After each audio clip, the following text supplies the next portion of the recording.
Pittsburgh Pirates have been an interesting case this year where they have well overperformed, I think, pretty much anybody's expectations and finally got the reality check this past weekend by the Tampa Bay Rays. Now, to say they played poorly would be an understatement of the year, but I think that can also play into the fact that they were still competitive in all of those baseball games if you take away some of their mistakes. So where does that find this team? Are they a team that's going to continually make mistakes, or a team that's going to right their wrongs and get back to the winning ways that we saw in April? Well, I'm here to answer that question, and I think that we have to start with their starting pitching. So far, they have gotten leaps and bounds above what they expected to get from returns from their starting pitching.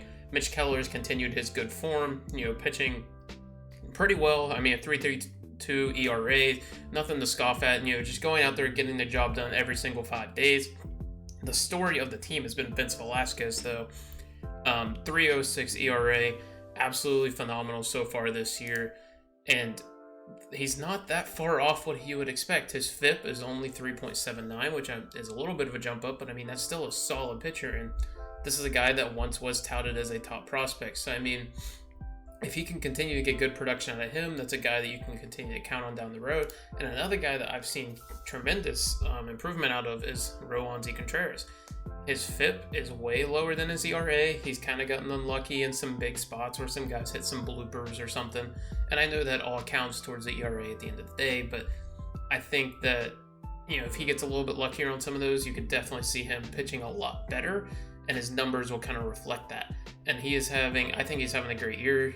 Every time I check in on him, he's pitching well. And, you have three horses at the top that are all pitching really well like that. You can go a long way.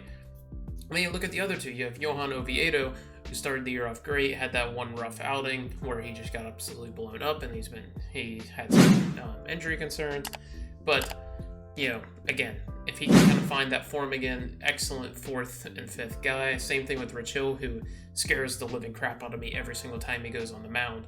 But he gets the job done. He eats innings. He'll give you 5 or 6 every single time he goes out there, and he'll do his job, and that'll be that.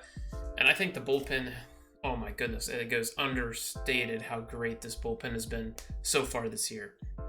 Even people if you weren't super turned into the Pirates, these people are, people you had never heard of, and they're doing great.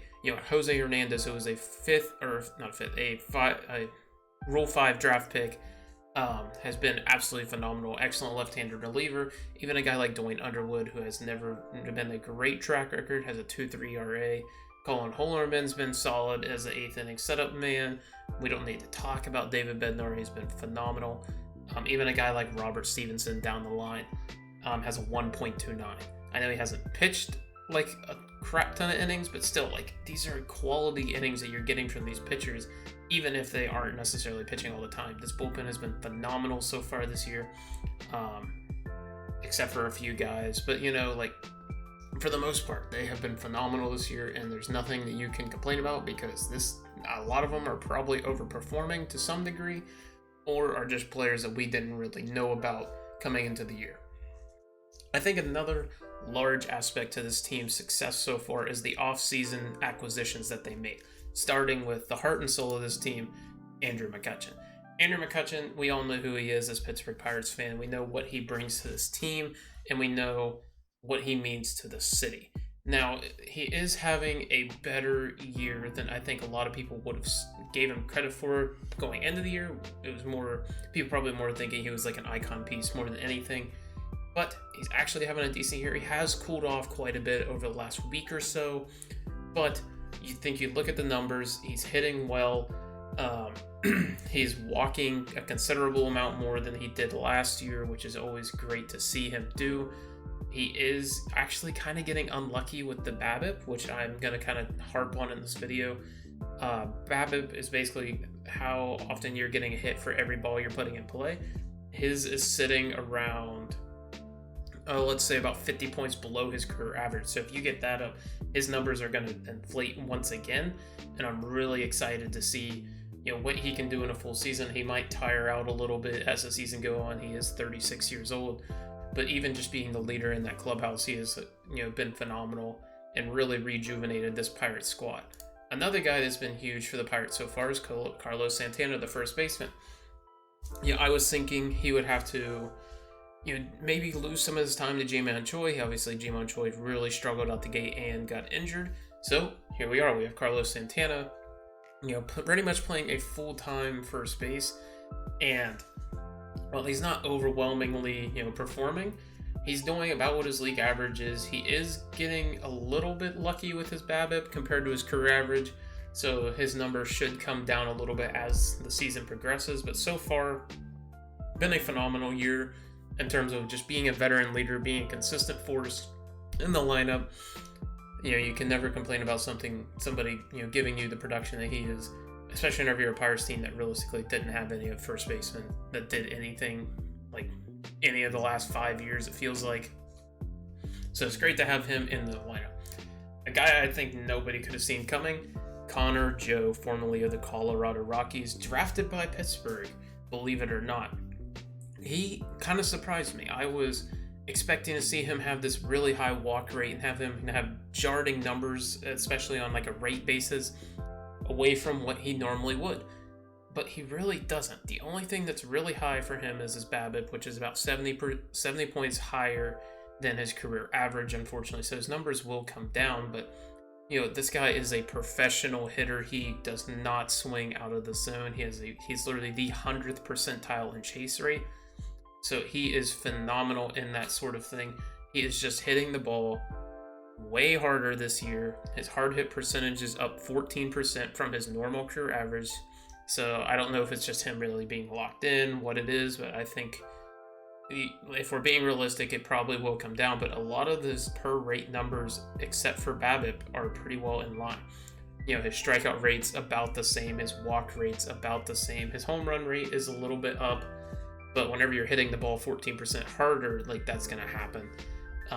Everything else is pretty well the same. He's just hitting the ball really hard all the time this year, and I'm here for it. I think he can continue to be a good hitter down the line. He's definitely going to get his fair share of quality at bats. He's definitely going to drive up pitch counts because he just does not swing at pitches out of the zone. The first individual player that I really, really wanted to harp on that the Pirates retained this year, and he was on the team last year, on the team this year, is Rodolfo Castro. Rodolfo Castro came out of spring training and he basically lost his job, his full-time starting job anyway, to Ji-Hwan Bae, as well as the other, second basemen that have made their mark on the team, Mark Mathias, Tucupita Marcano, the list goes on. He's basically was forced into a platoon role, and then, O'Neal Cruz injury goes about, and he has to step in, be full-time starting shortstop. Now, I'm not going to sit here and say he's a great starting shortstop by any means, but he's serviceable. And while his range isn't that great, you have Ke'Bryan Hayes there who can more than make up for any range deficiencies you could possibly have. So, what do you have? You have a hitter that is hitting phenomenally this year, especially compared to his career averages. Strikeout rate is slightly down, walk rate is up. He's hitting the ball harder than ever. He is pulling the ball more than ever, and he is hitting the ball in the air more. What does that mean? So that means he's already been a great hitter in terms of being a great power second baseman. Power hitting second basemen don't come along too often. And whenever you're hitting the ball hard and you're pulling it in the air, that means you're going to hit a lot of home runs. That is the recipe to hitting the most home runs. Is pulling the ball in the air hard. He's doing it. So, now, do I think he's going to continue quite where he's at in terms of what the bat? No, his BABIP is pretty high. It is quite a bit higher than his career average. But whenever you look at it, it's not, atrocious. It's not like so far away from his average that it's just his numbers are unfathomable. He is doing a good job, considerably better than where he was. The only thing that holds his like a WAR stat back or something like general value is his defense. His defense isn't the greatest, especially at shortstop, where he's not really. It's just not where he's comfortable. But if he continues to improve, and he needs to be able to swing from, I think it's the right-handed side. No, the left-handed side. I think he struggles. There's one of the sides that he really struggles with as a switch hitter. I can't really remember off the top of my head at this very moment, but one of the sides he really struggles with. So you can see that development, and you can kind of even out the splits a little bit more. I think this guy it'd be an excellent piece to have on this team. And if they think that one of these second basemen coming up the chain, Nick Gonzalez, Tamar Johnson, something like that, if they think he's a better prospect, you can always ship him, get more starting pitching or something down the line, or a better bullpen arm. You never know in a few years, but for right now, I think he's doing phenomenal. And I'm so proud of some of the stuff he's doing, because I think he does have some talent that you really can't replicate. Speaking of guys that are just doing phenomenally, made great adjustments over the offseason, Jack Suwinski, center fielder for the Pittsburgh Pirates. He is having a 1.2 WAR season already this year, and we're only a month into the year. You get over 6, and you're getting all-star, you're up there type stuff. And he's just hitting phenomenally. And he's not playing great defense, but he's not playing bad. He doesn't have an error on the season, which, leave that as dismay. You're playing the outfield. I hope you don't have too many errors. And his just range isn't the best, but, it's his first year playing center field. He's probably still getting adjusted and whatnot. But the difference he has at the plate is amazing. Oh my goodness, he's seeing more pitches. He's walking more. He's hitting the ball harder. He's hitting the ball in air more. He is doing everything that you could have asked for him in the offseason. His BABIP is kind of high, but whenever you're hitting the ball like he is, of course it's going to be high. Just how it works. If you hit the ball in the air and hit it hard, you're going to get, a lot of base hits. And that's what he's doing. And I love the fact that he decided to see more pitches, walk more, and try to lift the ball more. This guy has some legitimate power to his name, and I'm glad that he's kind of putting it all together this year, because if he actually continues to be this type of hitter moving down the line, this guy could actually be a guy that's part of the rebuild. I think before he was just kind of a guy filling time until we got some of the extra troops here. But now you're talking about a guy that's fighting for a chance to be part of this team in 3, 4, 5 years. And you're talking about a guy that could be a damn good one, an all-star level guy alongside Brian Reynolds. That's a really exciting prospect for me. And I'm just so happy that he is kind of putting it all together this year.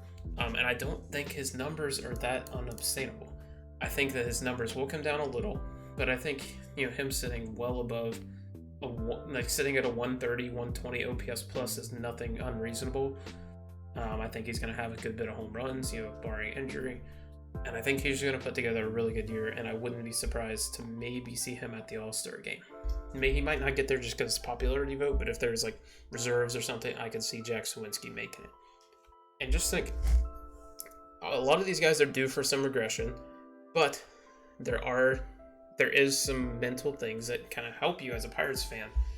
You go, hey, this team might not be there this year, but you got to think this team is going to get Ji-Man Choi back at some point. He's, a career great hitter, especially against righties. Let's just call it what it is. He is phenomenal. He can start platooning DH with Andrew McCutchen, help him out against righties. Then you get, I know we're not going to see O'Neal Cruz back, but this is just more of a mental note. You get O'Neal Cruz back towards the end of the year. You're going to have a full season album next year. That's a really exciting prospect to have in your mind. And then you have a Brian Hayes that finally made the adjustments that he needed to make as a hitter. And it doesn't show in his traditional stats, unfortunately, but he will get there. Trust me, he's made the adjustments that are perfect. He is hitting the ball in the air more. That's all he needed to do. This man, he has been a career just hit it right hard right into the dirt guy. And he made the same adjustment that Vladimir Guerrero Jr. did. And I'm not going to call him Vladimir Guerrero Jr. because he doesn't have that kind of pop. But he has, double, gap to gap power. He's going to hit a few out.